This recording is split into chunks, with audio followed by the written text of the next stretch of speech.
So I went to the ALS website as soon as we had a definitive diagnosis, and I basically read the website.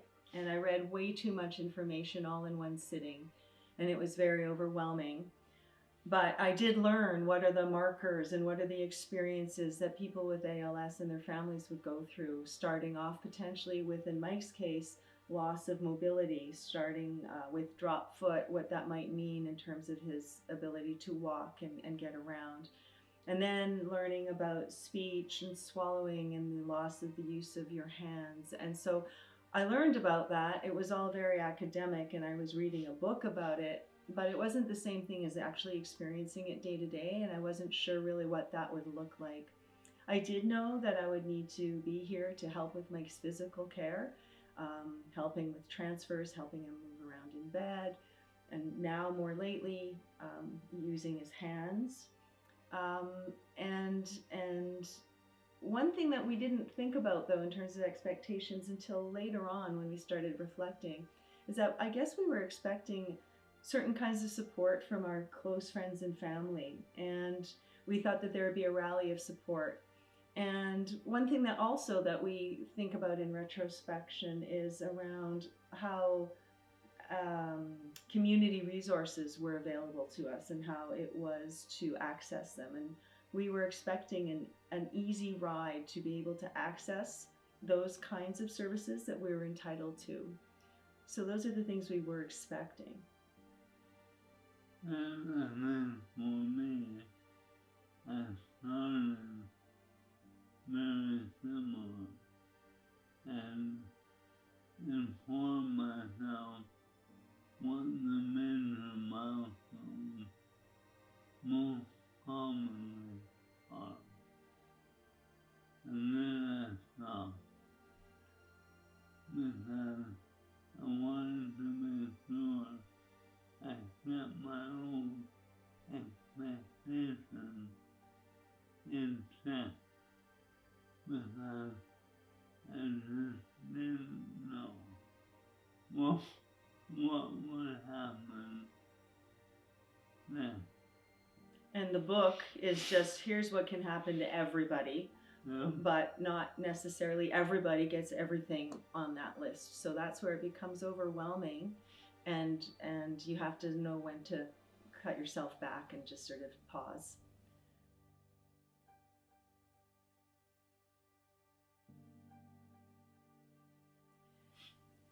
No.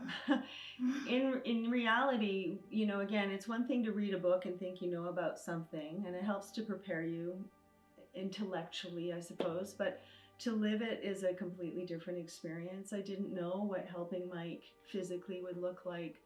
And emotionally, you know, ALS is a series of losses. It's a series of grieving. So originally you have that original thought of, okay, we have this horrible diagnosis, and then it's a matter of our future has been changed and the life that we're living today has been changed. And that's one big loss to mourn.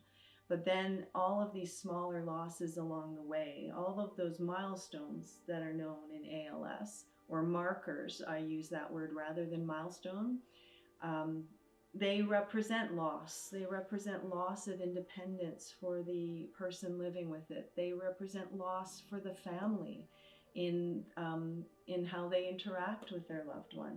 There's loss along every milestone and every marker, and that isn't something I was expecting or prepared for. So that was something we weren't necessarily expecting right off the top.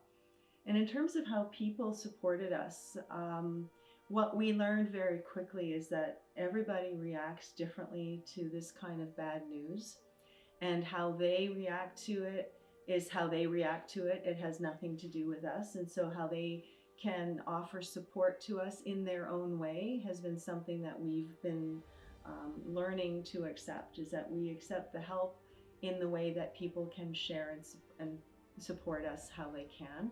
It's just not always the way that we might have thought of in our own undefined expectations.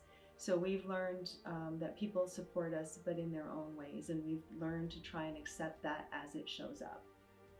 As to our expectations around how easy it would be to access local community resources, the reality did not meet my expectations. It was something that's there, but you have to really know how to advocate for it and find it, and to even know that these resources exist. And so, by community resources, it could be something that your municipality offers. For example, snow removal at the end of your driveway as something that they would offer as a service, or your local health network, depending where you are in Canada, how your health network locally can help you in terms of caregivers or nursing, occupational therapy. So we didn't know how to access these, and we had to learn through a variety and a network of people, but it wasn't as easy to find as we would have expected, even with the network that we had around ALS community. For me, I didn't educate myself on those major milestones that may or may not happen. But early on, even though my ability to walk was impacted, I didn't look sick. It looked more like I had an injury. So, in my mind, I knew where this was going. But how people reacted to me was different because it didn't look all that serious. So I had a disconnect, and I've had to learn not to